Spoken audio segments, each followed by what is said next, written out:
Kel-n-Rich, very exciting day here today.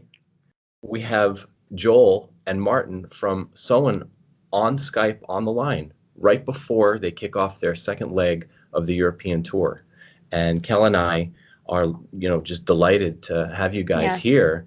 And it's almost like, you're right in the middle of rehearsing and you're getting ready, and it's almost like a little backstage peek for us and for our channel. And we really appreciate you guys being here. Thank you so much. Thanks to you guys. Our pleasure. For letting us do this. We've been actually getting a lot of energy now when we're writing the new album. We've been watching your videos a lot. It's really interesting to see how you react to the music that we write and what kind of emotions that music lights into people. So we've been looking forward to this interview a lot. Oh, thank you. It's great to hear. It's interesting. Such magic. It's interesting that you'll see the fans and you'll see new fans, people that you don't even know your band, and they'll have a reaction at the show, right? Which is going to be a little bit different than the reaction that we have listening to the music on the headphones for the first time. And I can imagine that that's a pretty unique perspective. So I'm appreciative for the genre of these first reactions. I never actually thought about that, but I'm glad that it's giving you guys some motivation and some perspective or whatever it's doing for you, and probably a bit of fun too. I think it's something that has a lot of value, because in these times when people is just not having time to listen to anything or people get bored very fast. Just that this new reaction video thing emerged, and actually when people is watching videos and analyzing music, it's something that is very welcome for us. We were discussing it today with Lars that kids today, they have this 5-second, 10-second rule when it comes to music. They don't fast food attention, themselves, So I think that these reaction videos, they give you the music, and they actually also give you something to look at, and the whole, you analyzing the tracks and everything. I think it's a very good thing. One of the I think what is interesting to me most is when we hear from the young musicians, 10, 15, 17, learning to play guitars in bands, young pianists, young keyboardists. And I think it's really amazing that they can watch this. They're going to learn. They're going to have their musical development so influenced, and they're having an opportunity to do that. Unlike before, if you've watched our videos, Joel, you know that when I was taking piano and teaching piano, it was very narrow scope. And any classical musician tells you that you're not there to create. You're there to recreate what has already been made. And so they take out the individualism and they take out the creativity. They don't teach you how to improvise, because there is no improvisation. So it's a skill that you have to acquire. So these young musicians who are watching this and sending us notes and making requests, they're out there. Amazing. And this is an amazing opportunity for them to learn from you on a completely different level. Yeah. So thank you for taking the time. Yeah. So it's so great. I want to start with actually a really interesting question, and I just have to make sure that... Here they are in a different format. Yeah, let me just grab this. It's probably better. Yeah. So this is a very, very special one. I have to make sure that I get it. So 38 years old from Stockholm, Sweden. Hi, Martin. This is Lars from your band. The guy that plays keys and guitars. I want to know when and how you realized that you could play the drums both as right and left-handed and right and left-footed. So, when did you, Martin? See you at soundcheck, Lars. It's true. So when did you learn that you could? Yeah. I don't. Funny guy. Well, Lars is actually. I could just go downstairs and tell him, but I'm gonna tell him. It's just it's something that just came out of touring very much, and sometimes how where you're sitting like this a lot to hit the hi-hat, and it's not really an ergonomics position. So I just started changing hands, and by that changing leg, and then just kind of moved into that a bit. Mother of invention is clearly necessity. Great. Yeah. All right. So we're gonna ask. We really wanted to start with that one because when we saw it, we just couldn't stop cracking laughing. up. I mean, it's like a surreal experience. It's a member of your band asking a question about the band. It was just very, very good. So I have some questions that have been really on the top of my mind and kind of in my heart and my soul since I started listening to your music. Kel has questions as well. And then we'll include some of the questions that the channel has provided us. We had about 19 questions. We didn't give them a lot of time, and those are the ones that actually got through. So, Kel, why don't you start with one of yours? Okay, so as I'm on this amazing musical journey and this evolution, I have been listening quite intently, especially now that we have the headphones, because when I am playing music or doing math or cooking, I hyper-focus. So I focus entirely on one thing. I don't sit there and construct an email or make a shopping list. So when I'm playing music and I'm listening to your music, there is a particular quality to your music that I want to know what it is. I've been trying to identify it as a musical device. It creates a certain kind of musical magic where your music, your drums, the vocals, it all just floats. It floats through time and space. Even when it's super heavy and it's super hardcore, the music is still just floating along effortlessly. So I would like to know if it is a combination of choice of rhythm, expression, timing, patience. You know how sometimes you just let the notes hang out there? You just let them go and go and go. Is there a certain particular style that you have or that has evolved, or is it just the magic that happens when all of you get together? Like, what is it and where does it come from? I think that the most important word that we have on our minds when composing is balance. Balance, to always have something, different characters in our music, to try to build music as, to paint as a beautiful picture. You gotta have a lot of black and gray, but you need some colors, to actually make it work. And then I think that personally, Joel has, the tone of his voice is definitely special, Yes. So we work a lot. It's okay, just a little frozen. Make that tone, just cut straight through the heart of the listener, because we know that when we carry that tone, there's something special happening.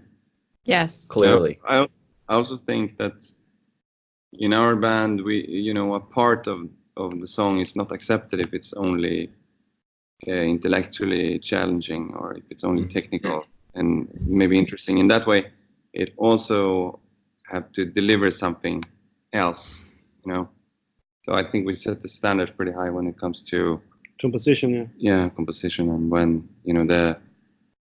that you actually feel that what you're feeling right now. That's what we're looking for when we are composing. Yeah, it's spot on. Yeah, it happened. If I went back to look at our first reaction, because I literally didn't know how to pronounce your name. It was like it came highly recommended. and I watched my reaction, and it was almost like it was unlike any other reaction that I had to all the other music. And I'm listening and I'm looking at myself, I'm watching myself. Yeah. And it was just like, I'm trying to figure out what it is that was so, I'll use the word perfect, but it was that balance, and it was the voice. Like you said, Joel, as soon as you said that, Martin, Joel's voice, your voice it's like the air. It's like the everything around the music and in the music, it carries it. And it's fascinating. Just absolutely fascinating. I'm glad that we got to the bottom of that. That was a great question to start with, Kel. I didn't actually see her question, so well, that's there's a good one. Yeah. Thank you. There's a quality to listening to your music where I have said it before every time. I feel like you're my big brothers, and you're giving me all these little pieces of advice that I didn't know I needed. But at the end of the song, I'm so glad I had that now, and I'm listening differently to your music than to any other music. You're speaking directly to my soul, and I cannot be alone in it, because I think this is what you're intending to do, is my musical sense of it. This is what you want, because this is what all musicians want. We want our music to go right into the soul and the heart of the listener. Mm-hmm. We just happen to be using their ears as the delivery method. Yeah. But it's amazing what you're creating, and it's making a gigantic impact. And I feel so fortunate and blessed that we get to listen to what you've created. Yeah. So thank you for your effort. Thanks to you very you. much. Absolutely. It's amazing. We can't wait. Literally, we can't wait to go deeper into the catalog. And we're not going to do it from cognitive. We're not going to go we're not going to go in order. We're just going to just take our bites and really learn that way. That's kind of how we like to do it. So.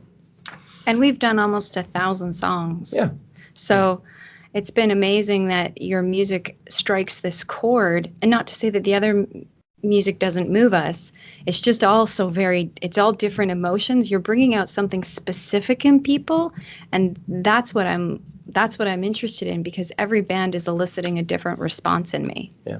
So it's just, I feel your music touching my soul. Thank you.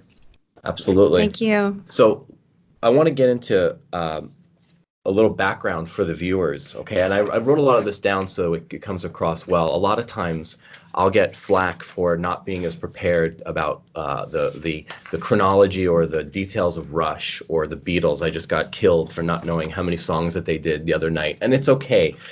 It's just we don't physically have the time to do that, and we'd rather have the camera time and listen to the music than actually be exact. But in this case, for the new viewers, okay, the new fans of Soen, I just want to give just a very brief background. Please correct me if I'm wrong. And it's just a very brief background.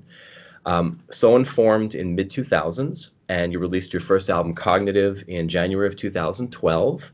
Since then, you've released 4 albums and are now embarking on the second leg of your European tour in support of your latest album, Lotus. Since many of our fans, subscribers, and visitors may not be super familiar with you guys, can you explain what Soen stands for or means to you, and how you came up with the name for your band?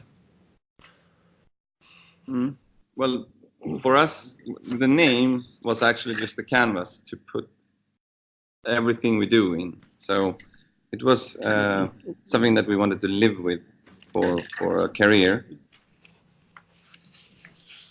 Does it have a meaning? And we didn't want to have a name that you would connect to something that would make you think of anything else. Interesting. Whatever, you call yourself Tree, the first you would think about is a tree. And we wanted people just to only have our music in their head when, our name came up. And we did it. So you made the word up. We just chose a word that we thought sounded nice and went for it. Gotcha. Wow. So it actually it's not a word in a language? Oh. No. Excellent. But afterwards we found out, it means everything in every, it even means female pig in Danish. But, and it means kid yeah. in Afrikaans and, Yeah. It's fun, It's nothing that it wasn't because of that. It was just to have something, Okay. that Great meant our sound. so to speak. Very cool. I didn't know that. It was a question that was just burning for me. I'm just going to ask a second question. Yeah, you go for it.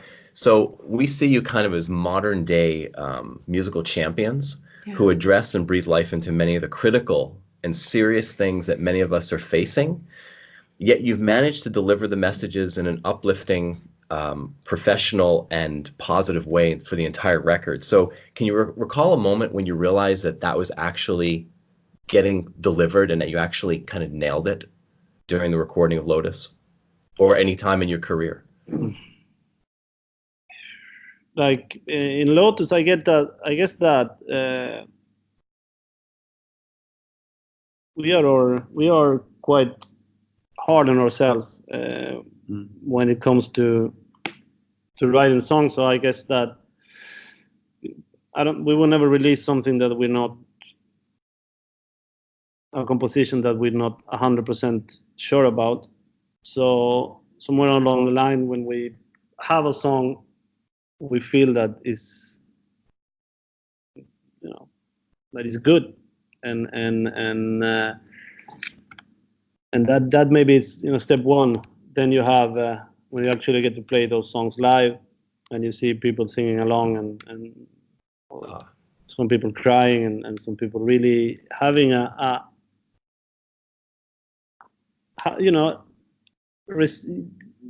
having more than considering our music more than entertainment. Yes. There's something special there, and even the bands that we play with share the thought that have told us that they've been in the crowd, and there's something different happening than in a let's say normal rock concert. Gotcha. So it's almost like you make the songs, you go through that whole process, you chisel it the way it wants to sound. You use the two producers outside of the band for the first time this time, and that was a really good move. I mean, we watched some of the other interviews, and it's fantastic that you took the leap, and it's a amazing sound on the record. Yeah. But then, so what you're just saying is you actually will play some of those songs, the newer ones, and you'll actually just watch the crowd, and you'll kind of see if the impact is actually real versus your good friend saying, "Oh yeah, it's great, good job, nice song, it's really great." But I said that let's say that Joel and I have a song, and he has some vocal parts, and we get together and we start writing a song. We kind of notice that I show him something, and I can see the reaction on him, like right on. The reaction from him, like, okay, this is. And and the energy that you get from that, and all the ideas that you start throwing out, and it's the same when he has something that he shows me, and I'm like, right, this is, you just automatically get excited and start, doing plans. Yeah, making plans. Yeah, cool. Amazing. I have to say though, on this album, on the Lotus album, as Martin said, we have quite high, we put high pressure on ourselves, but in the end, you leave it to someone to do the rapping, the mixing, or even though you're there, something has to happen there as well. And this was the first time that both of us was, agreeing, like, right on. And it's been a while. I mean, you guys have been together now. How long in the band? How many years? Yeah, but it's always, you. Okay, we're freezing a little bit. Right. Maybe you start thinking about small details. Yeah, because we always had a hard time giving our music or baby to someone else, and to put clothes on it, like it's just let it run around naked. Just trying to take it exactly, because we have to put so much time into this, and we really work a lot on these songs, and just to give them to someone else, it's a brave oh yes, big thing. Yeah, very big. We felt that David was the right guy, but we were still a bit, of course, So now that the record has launched, and you guys are up for 2 of the 9 Prog Awards for 2019. Congratulations. International Artist of the Year, and then what's the video for? What's the video that's up for the award? For Lotus. The song. Oh, for Lotus. For Yeah. Lotus. Wow. So now that that's happened and you're going on tour and the tickets are selling, what did you guys learn about bringing in outside, you know, eyes and talent to produce the record? Like, what's the lessons from that you guys have learned? I think that the main thing is that we need help to be able to reach the vision that we have. We cannot do it by ourselves because we might be okay musicians and okay composers, but we're not good engineers. And you need to let people do what they know. It's great. It's great. And also to trust someone. I think we put more trust in David than we have done, even though, you know, even before we have had even more experienced people like David Bartrell, for example, that has made a lot of albums. Yeah. But maybe we weren't really, you know, this time we were not giving David the same trust and the same possibility as just we've gave given him, David now. Yeah, we just let him do what he thinks needed to be done. It's great. For the music to reach that vision that we had. And they did it well. Before, we've been really not letting people work, you know, just getting into their into their business. I know, but this needs to be lower, this needs to be higher, I want more distortion, whatever. Yeah. So I think that was the...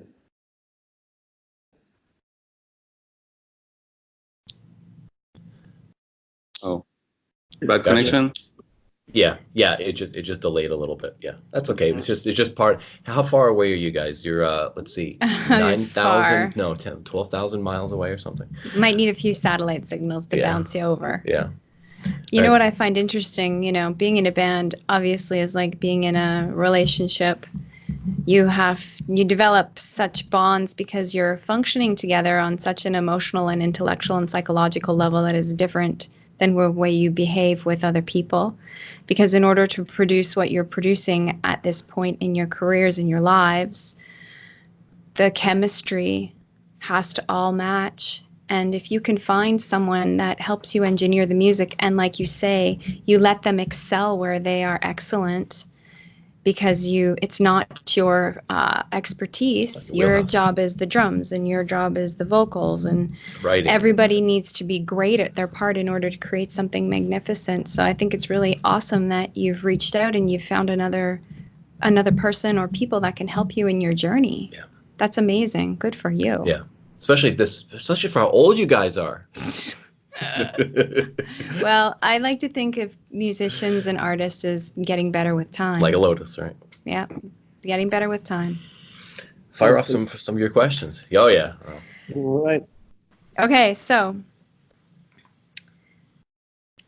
today I started learning Great Balls of Fire by Jerry Lee Lewis, and a whole lot of shaking going on. And so the question really comes from me to you about learning the genres of metal, hard rock, and prog rock. Is there any artists that you would suggest a new musician or a young musician look at to diversify their learning so that they can maybe learn to do the kind of music that you do? So if you could, Martin and Joel, each pick an artist that they should maybe look at for someone who plays the drums, for someone who does vocals, for someone who does keyboard, for someone who does bass, and someone does the electric guitar. What would you, if you could send a little message to the future musicians or the musicians who are learning right now, as a little piece of advice, is like, oh, hey, Kel, go check out B.B. King. Have you ever, or whoever? What would you say? There's so many. Yes. That's the thing, that you have to be open-minded, and you have to pick the best from everyone, or what you feel is good from, you know, each artist. But there's thousands of amazing drummers, hundreds of thousands maybe. Right. But I guess that for me as a musician, I listen to everything. A lot of world music and different, you know, music from different cultures as an inspiration. I don't listen to as much metal or rock as people may think. Mm-hmm. And if I identify as a metalhead, and I love that music the best, it's who I am, and it's the music that I want to play. I want to be challenged, and no, I don't want to be challenged in a technical way. I want to be challenged by music that I never heard, stuff that is completely different for me, that I'm not used to, and so that I think that is the biggest step to actually get into the music and to give it a chance, even if it sounds really weird, because I don't know, let's say Arabic or African music, we're talking about billions of people listening to that, so there's something there, and you have to give it a chance and just really go for it, and you can definitely find stuff, and it will definitely change your understanding of music, and it will give you a lot of new, a whole arsenal of new musical chops that you can put into metal or whatever you play to make it more interesting. All right. Makes sense. Great advice. On the singing part, there's I could say, go and listen to Little Richard, because I mean he's the father of everything, and he's amazing as a vocalist. So it's amazing to hear. But as inspiration, if you start with a guy like that, it's easily puts you off as a vocalist, because he's so unique, and the technique he's using is so crazy. So I mean, it's more actually about finding your own voice. That's what you need to do first, and finding your own voice is about just trying all different stuff. Just singing and feeling your voice, knowing your voice, knowing where you can express it, instead of But that's the most important thing. Mm-hmm. But then it's always nice to, you have all these incredible vocalists. I could, sit for half an hour and count them up. But the most important thing is, the other thing, getting your expression and understanding. Absolutely. Great. Yeah, I just had, when you're saying that, Joel, I just had a comparison to our life as exercise professionals and rehabilitation specialists. If you guys asked us the questions, okay, if the shoe was on the other foot, and you said, well, what should a young burgeoning specialist do for exercise and wellness and things like that? Who should they really study? What exercise form should they study? It's like all of them. And then you find what really speaks to you. So I think that's a universal learning, is notice and just absorb, and then say, oh, I really like that, and pull from here and pull from here. And we've studied a lot just to think about it. Oh, if we were to answer that question, it would be a similar answer. That's really cool. Great answers. Yeah. Thank you. Yeah, I think that this will help the younger musicians, or the musicians who are aspiring on all levels, to just hear this from the two of you, and not from you and I. Yeah. Even though maybe that, the same thing applies. Yeah, it makes total sense. That's great. Great Thank question, you. Kel. Cool. So I just want to come back to the kind of the honesty and authenticity that comes through the music, at least from Lotus and Lucidity, which are the only songs that we've heard together. I've heard Sectarian and Savia by myself. That was just on another playlist. I've listened to your interviews, and you said that it's the band that matters most, and that you guys, are so far down the line in your career, I would say, or in your worlds, in your journey, your musical journey, that the individual roles that... Can you repeat? Sure. Repeat the question, please. It froze. Okay. Sure. I've watched interviews before of you guys, and you're saying how it's the band that matters most, not the individuals with excellent chops performing roles. And I think a lot of prog bands they fall into that trap. So when did you realize that you were going to kind of come from that place, versus like your wicked skills, Martin? I mean, the years of the metal that you were doing, and then Joel, you're singing in Willow Tree, and all the work that you've done. It's very easy to want to be that role and that performer, versus having that solid unit. Has this developed over time, or have you always been like that? Where did that come from? I think that, of course, when you're younger, you want to show what what you're capable to. I think that with time you realize that in many of those occasions you work against yourself and destroy the music. Mainly, if you try to make emotional music,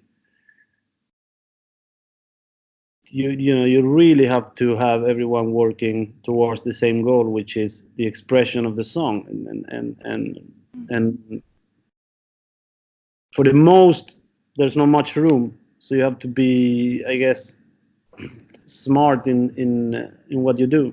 And it's, I think that I don't want to say that the older you get, the smarter you get, but you actually start to realize that those difficult chops are easy to learn. You can learn chops. You can just sit down and take a complicated drum pattern or a high-pitch note and train until you get it. It's not really magical. Right. But to have the intuition and the intelligence to actually do the right thing at the right time is more of a challenge, and it's more interesting for us. So we try to just go for the emotion and see how much we can do from not a technical point of view, but what can the instruments do that makes the song interesting, makes every instrument still interesting, but that together still serves this purpose of actually saying something, meaning something more than just this amazing difficult chops or speed or whatever. Yeah. And it's if you think of I don't know, Nirvana or whatever, nothing really happened there technically. I mean, drums wise or bass wise or guitar wise, there's nothing really complicated, but the songs are amazing, and there's a lot of meaning, and there's really a lot of soul on each song. Yeah. And I rather have that than 5 minutes of egocentrical drum riffs. An indulgence. It took many years for me to learn that the silence for a vocalist is as important. That the part you do not sing on, and the silence between what you sing is so important. But that takes a few years to understand. But maybe that it's absolutely succeeding. You're actually doing it because what we talk about when we're not on camera is the idea of space.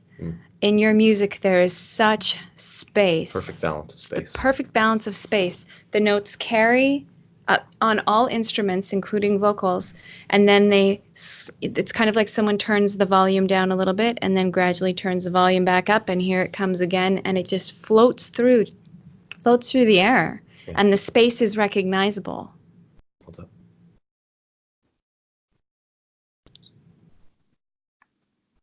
Yeah, we just said we just whenever we freeze, we just pause. It's cool. Yeah, it's the world of Skype. We usually have one thing when writing songs with Joel and with Lars, that if you listen to a part, let's say a verse, a chorus, whatever, and you think that there's someone there's doing something that you think is cool, you have to throw it away, because as soon as it gets cool, that's not the deep meaning of it. Excellent point. Wow, that's awesome. You get any depth. Cool is something. Cool is for entertainers, for Well for said. TV people. We try to we really try, and I'm not saying that we get there, and I'm not saying that we're special about it, but we try to give our audience a little bit more than that. You know? Yeah. Well, you're definitely succeeding. I love that litmus test. Did that sound too cool? Yeah, that was too cool. It was cool. Okay, take two. Yeah, right. Yeah, when people would strive for that. But there's such amazing, cool moments on every song, you guys, that it's just. There was one song that you said Joel didn't put the. It was very technical. The singing was very technical, and you went back in and you nailed it in 2 takes. Remember which song that was, Martin? Was it River? River. Yeah. What a song. And so after I heard you say that, I went back to listen to it, and I so wanted to listen to the outtake, because just to see how that was different, right? But that's the beauty of music. You know, we were at the studio, and everything was well, and he recorded the song, and everything was perfect. And then we got home and we listened to it, and it just, something wasn't there. So we got to our studio, and I think 2 takes, and it just Yeah. It's beautiful. You can put something for 5 hours, and then it's what we love about it and hate. Yeah, I'm sure. Well, sometimes it's good to walk away from a project, though. To walk away, get some food, get some rest, come back with fresh ears and fresh eyes. Sometimes that's good. I mean, Clearly. it's a love-hate thing with music that, I mean, it would be so nice if you just knew that, okay, this song is going to take 20 hours. We're just going to put in the hard work, and it's going to be, or like 200 hours or whatever. Just like, but there's something else. There's some spiritual element that needs to be there that you can't control. Yeah, you talk about a lot about that. Mm-hmm. I think it's a really interesting thing. Very cool. Very Great. Cool. Wow.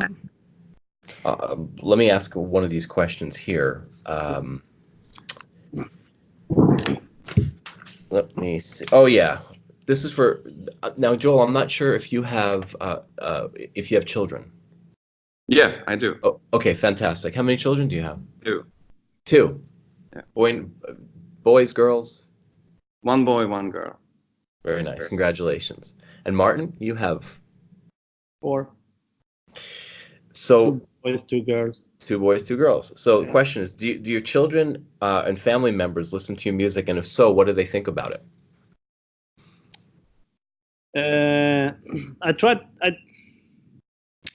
When they were younger, when my oldest boy was younger, he loved the track Savia from our first album. So he made Joel sing it when he came to our place. Then when they started growing up, I guess that, it's your dad. It can't be cool. It can't be, that fancy. It's your dad, you know what I mean? And I guess that I also try not to. I don't want to be the guy. I never show my music to anyone that doesn't ask for it, and mainly not my kids. I just don't think that they know what I do, and they really that we go on tour and there's all these people enjoying our music. They understand the value of it, but I don't like just chucking down music, into people's throats. I not even friends and stuff. It's it's so important for me that I just want to kind of share it with the ones that have the interest. Also, when you're home, you're not the star anymore. It's the kids that are. Absolutely, kids are the stars. Yeah, absolutely, love them I up. know it says to me that when I rehearse, because I walk around like, shut up, I'm singing. No, you're not singing, Daddy. You're not singing. So, and that's the way it should be, right? They should be the stars. Absolutely. Absolutely. Yes, Well said. Your time with them at this point is limited, because there will come a point where their childhood will be over, and then they'll be on to their adult life, and it will be different then. So you have to cherish all these moments that you have with them now as they're growing and learning and changing, because they're on loan to us. So we have to make the most of it for them when we've got them. Absolutely. Yeah. Absolutely. Okay, so let's maybe take a question from the subscriber. Yeah, let's go to the channel. So Carrie and Steph. So Carrie and Steph are married. From Philly. Yeah, Pennsylvania. They want to know, what bands are your heroes and your biggest influence? Thanks, bought a copy of Lotus. Thanks for buying the album. I guess that everything you listen to, it's an inspiration. Even the stuff that you don't like, everything you hear just stays in your mind, and then when you start writing music, it pops up. It's just the way it goes. And then when it comes to idols, it depends on. Of course, I have my own idol. Iron Maiden, the stuff that I grew up with, Slayer, Kiss. But lyrically, I look somewhere else. And for the most, it's not into rock. It's can be singer-songwriter stuff, can be music in Swedish music, Spanish music, and I think that everything that means something to you, you later on try to add to your music, even unconsciously, and it doesn't need to be the same music that you play. For the most, is something that comes from a completely different world. Yeah. I would say things that was, giving me inspiration when I was younger. Radiohead, Alice in Chains, Jeff Buckley, that kind of stuff. And then many more, of course. But just things that was inspiring you in the start of your career. Yeah. Oh yeah. Yeah, it's such a common question, but of course it's a question because people, I think, want to relate to, they want to hear you say what they were influenced by, right? There's no better satisfaction than when we buy something. Okay, we buy a table and we see the same table advertised in a catalog, and we go, yeah. Unless it's on sale for half price, then we get pissed because Or just for everyone to understand where your development has come from, and what makes a star a star. Yeah. So what made Michael Jordan what Michael Jordan was? What has catapulted you to the place that you're at? People are curious because they want to know, well, wow, do I hear the influence of Radiohead? Do I hear that when he sings? Can I pick that out? Do I even know who Radiohead is? So everybody asks a lot of questions like that because they just want to know how you've developed, where you began, where you are now. It's all. I think that first of all, we never ever felt or consider ourselves stars. We're not idiots either, and we know that we make music that moves people.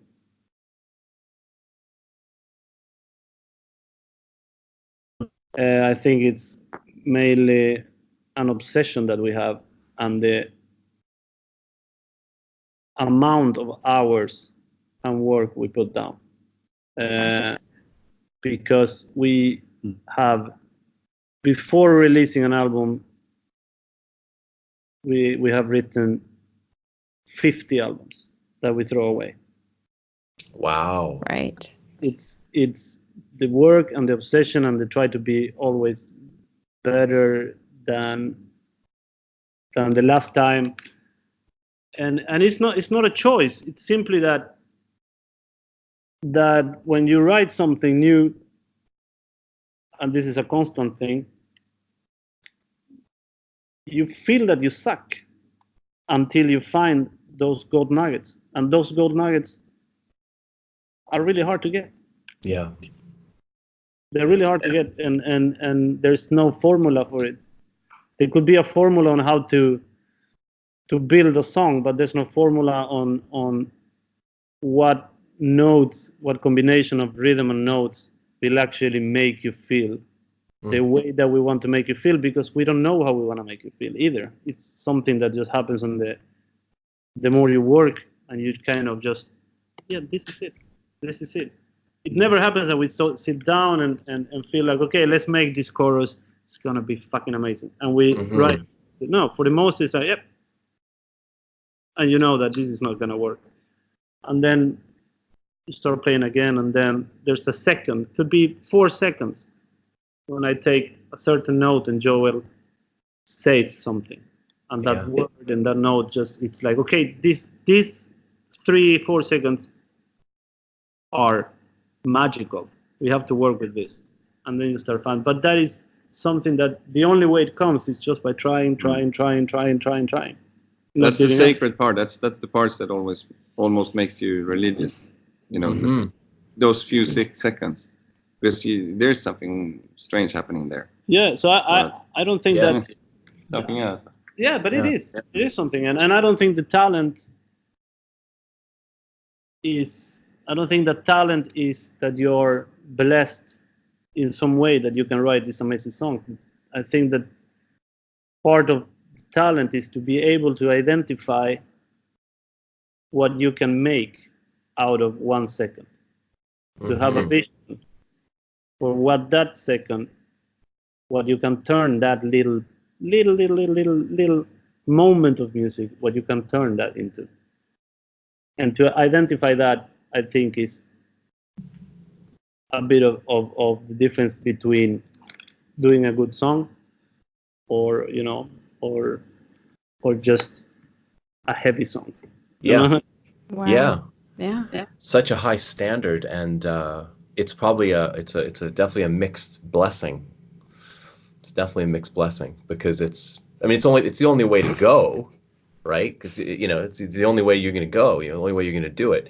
And it's a lot of time to get those little golden nuggets. And we appreciate value. We appreciate quality. And that's what we notice. And that's why I was doing I call it the Beagle headcock when I first heard the sounds from the I was watching myself do that. I'm like, how can that be that good? Like, what's going on here? Because a lot of the music that certainly I've listened to does not reach that level at all. And I appreciate the artists. I appreciate the effort. It's hard to because I somewhere, we all have use the same rhythms, the same notes in the guitar, and the same vocal lines, in all the bands. Yeah, so I think it's more of what you choose. Definitely. What you choose. Yeah, because we play with bands daily that are amazing musicians, and they feel about their music the way that we feel about our music, and we may not like their music, they might not like ours. I don't think there's something special in that sense. I think that just the music that we chose to do. Just frozen for a second. And any caring for technical stuff or any caring for being the heaviest band or the fastest band, just being honest to ourselves with what we do. It's what we have to offer, and it seems like people were waiting for that. Yeah. Just to have us, some 5 guys doing just the best that they can, putting out there without this, without being funny about it or trying to be cool. Just fucking this is the best we can do. You know, That's what it is. I think that Rich, in his men's work, they talk about the show that we all have. We all have a show that we put on here or there. And there's no show here. You're just authentically doing what you're feeling moved to do. And it's clear in the music. You're not trying to hold up a this or hold up a that. You're actually just being your authentic selves, and it's coming forward At such a high yes. level. So it's a rare combination. Yeah. Right? So people with such a high standard, usually they just drive themselves crazy, and they just analysis paralysis happens, and they don't end up producing it because they keep looking and looking, and they just don't know how to pick out the nugget. You know, it's one thing to be picky, but it's another thing to have high level choice. And you said it, Martin. I was waiting for an album like this for a long time, because I've listened to a lot of albums, and you just nailed it for me. And I had never even thought about it like that. I didn't know I was waiting until I heard it. In a way, it's hard because it makes us quite vulnerable at the same time. You know, being that. But in the end, I think we don't have another choice. This is what we want to do. So, you know. That's right. And then you celebrate it with your live shows. So, you know, what can the fans expect on this leg of the tour, without giving any of the secrets away? But what can they expect from you guys? How have you been planning? You know, what's going on?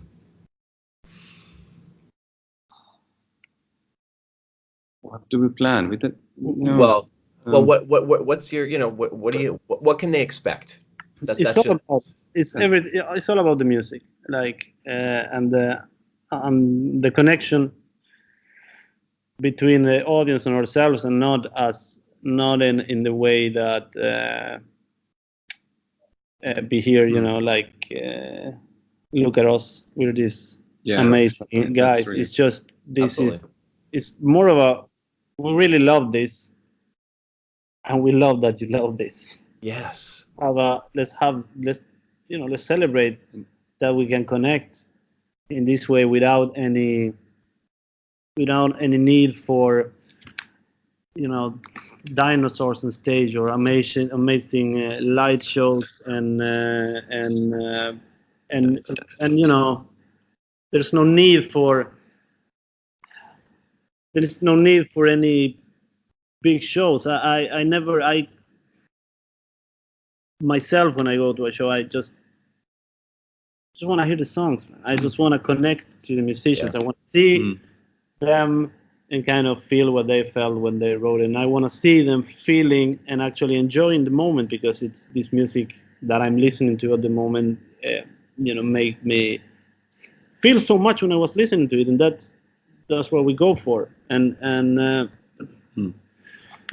within metal, that is not, there's just a very little group that goes out that way. It's everything about everybody jump, and everybody plays mosh pit. We don't care. You know? For me, it's really satisfying just to see somebody close their eyes and listen to it. It's cool. Great. I just want to ask, what's the kind of the average venue size? Like, how many people are going to be watching your shows on this leg? It really depends on where we play. We're playing countries we never played before on this tour, like Turkey and Greece and Bulgaria. Yeah.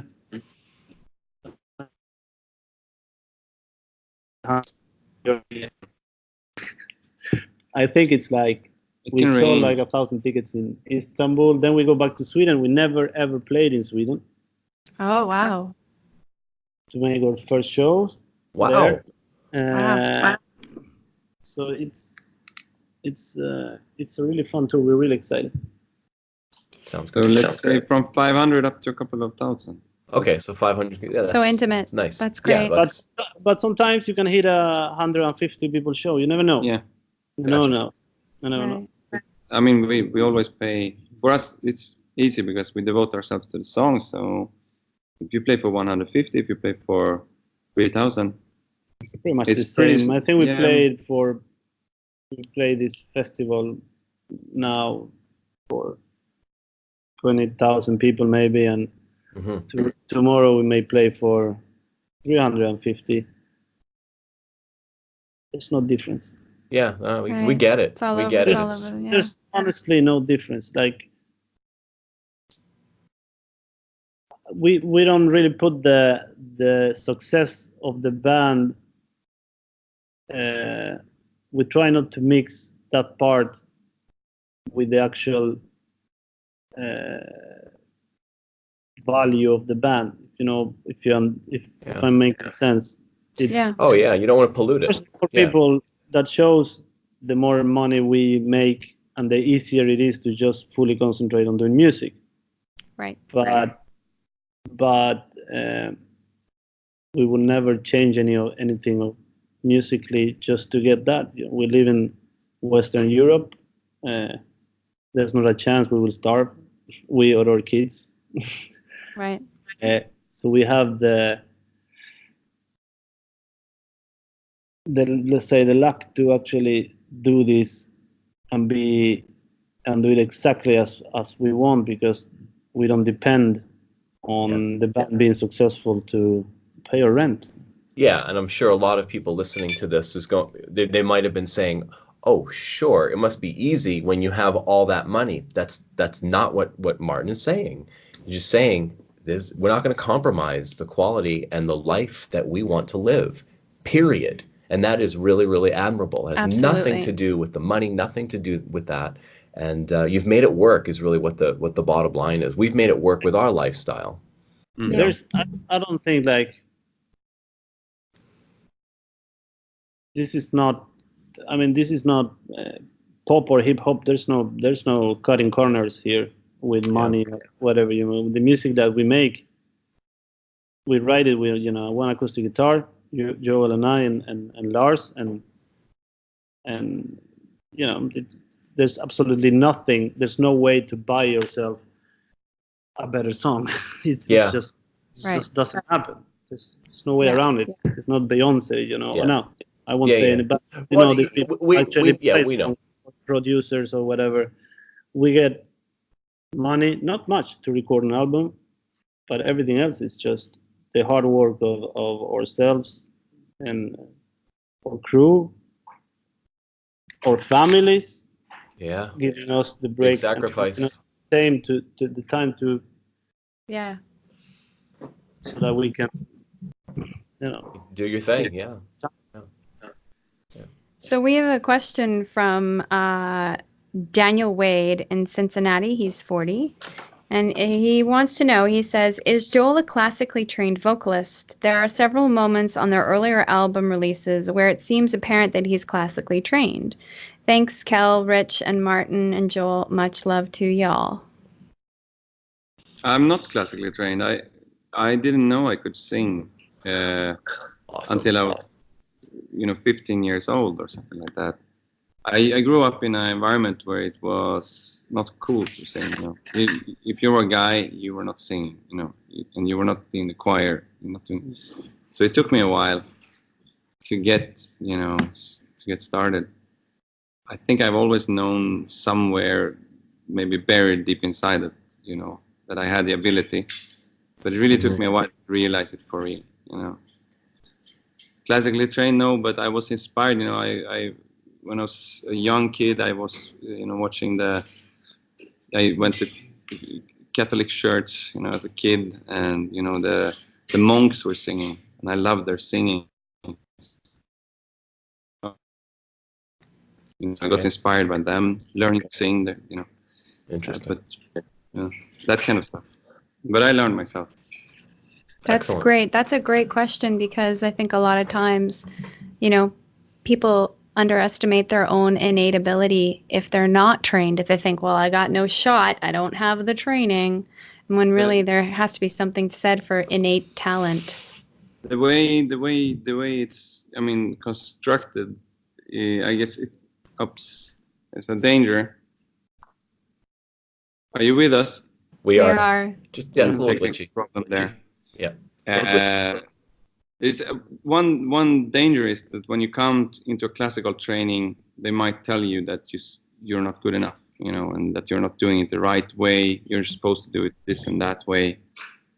That's dangerous because, as I said earlier, you need to find your own expression, and you won't do that in that kind of strict hierarchical environment where you are set to follow some rules. It's absolutely true. Try for themselves first, and first find their own thing, and then maybe take some lessons later. Great advice. Thank you. Good question. We'll do one more, because a lot of these questions were about, your favorite artists and all that, which is understandable. We're just going to ask this one from Daryl Wood. He's from Missouri. If you can collaborate, can you talk about collaboration with making a song with any artist or band, who would it be if you were to do collaboration? Someone outside the band. Exactly, right?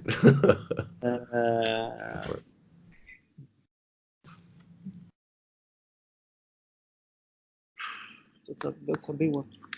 Yeah, again, hard.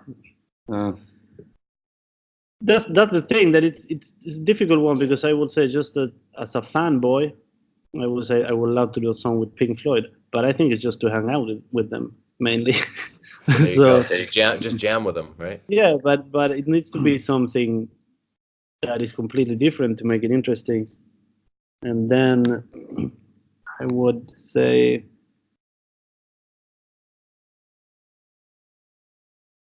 yeah, no one is an okay answer. It's just Ibrahim. At least. Yeah, with his band. Just try to mix something. Yeah. I would say I would say there's a Turkish singer called Ibrahim. It's a Kurdish, Turkish guy, whatever. Mm-hmm. And his name is Ibrahim Tatlises, and he has these amazing bands and his stuff that he made in the 70s. It's amazing, and it would be really interesting to try to make a song together with that band. That would be really, really something else. Because just going to make a song with them with Iron Maiden, it's not really. Yeah. It's not really going to be something different in that sense. So I would choose something like that. Well, thanks for reaching into a huge Rolodex. Let's maybe read this one and this one. So we have two more, if that's okay. Yeah, go for it, Kel. Okay, so LJ is in Richmond, Texas, and he's 62 for Martin.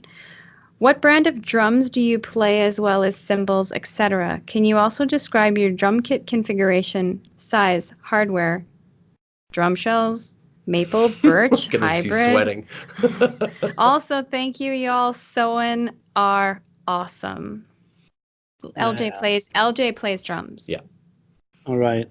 I use Noble and Cooley drums. It's an amazing drum company from the States. I think from Massachusetts, actually. They are Michigan. Well, from the States, and they make amazing drums. And it's Maple, and I use 13 snare, 12, 13, 14, 16, 18 toms. I have a 20 kick drum now, but I'm going to switch it to a 22. I use a Latin percussion djembe and some other stuff. I use Bosphorus.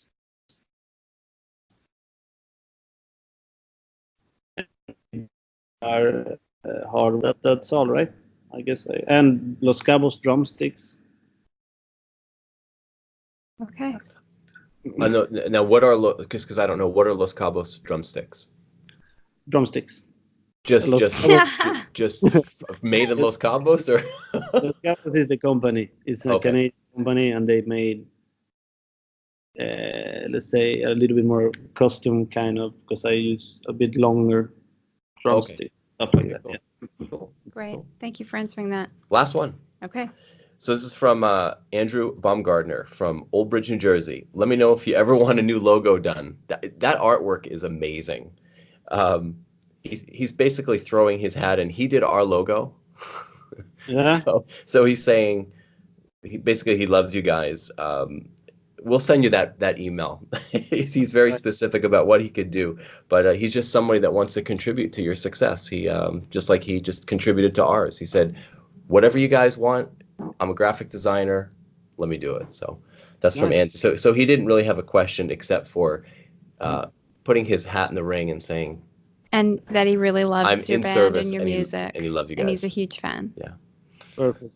We'll send that off to you. Yes, absolutely. Absolutely. Yes. Well, this is great. Well, thank you for all your time. Oh yeah. Wow. Yeah, I certainly learned a lot, and yes, thank you for making this happen and giving us your time and answering everybody's questions and our questions, and just basically being so great about just getting to know us and letting us get to know you. Yeah. Oh, I do have one more question. Oh, okay, go for it. How can our channel help your band the most? What can we do for you, the subscribers, every single person that's going to watch this? How can we help spread the word to make Soen a musical household name? Do you have any ideas about what we can do to help you more? I think you did the whole album, Lotus, right? Yes. That's That's pretty much great. the most you can do. We really appreciate what you do for us. It's really it's our pleasure. If they like our music, it's always appreciated that they, the social media thing, that people do, they like your stuff and, follow you and, all that stuff, so being supportive, that's appreciated. And I think that also your reaction videos have been so much like you reacted exactly as we would hope people react to whatever we're doing. So it cannot be better than that. And I guess that if the people who watches your videos and hears our music and see you react like that, even if they may not get the song on the first listen, they may check it out. They would, because it actually you can see that it means something for you guys, and it's that's what we're here for. That's great. Okay. Well, we're gonna go through the whole catalog, like I said, and we're definitely, our reactions are 100% authentic and honest. Yes. We have a charmed life. We just, like you guys, we do it purely for the love and for the experience, and we don't cut any corners. And it's just, life is too short and precious to be a bullshitter. So, but we'll say, oh, you know what, that song didn't really do it for me, etc. But that's our promise to you, that we're gonna do every single one, because just like my favorite bands of my life, I've listened to every song, multiple times. Some songs way too many times probably, and that's what I'm really looking forward to really discover you guys from the beginning all the way up to you're writing a new album, and you're writing new music. So probably another 2 years or so, based on how you guys go through your creation process. Yeah, every 2 years we get some. We usually have something, but we'll see. Yeah. But it's actually coming along. It's looking good. Yeah. Excellent. Well, we can't wait. We're thrilled. Well, we're so happy for you and all the your best. success. Yeah, all the best as you travel, safe travels, and Thank you. Have a great time. Yeah. Enjoy. I think this is the first interview between a band and a reaction video team. Yes. Yeah. We're actually making history here. Yes, I think you're absolutely right. There you go. So thank you. You guys have made this possible. Thank you so much. Thank you. Joel, it's a pleasure speaking to you for the first time. Yes, thank you. And all the best to you guys. Yes. We'll talk soon. Thank you again, and have a great day. Yeah. We're just going to repeat that. We're just going to say that again. All our love, and we just hope to speak to you really soon, and just best of luck to you guys. Yeah. Thank you. Thank you. Thank you. Okay. Thanks. Have a great day. Bye.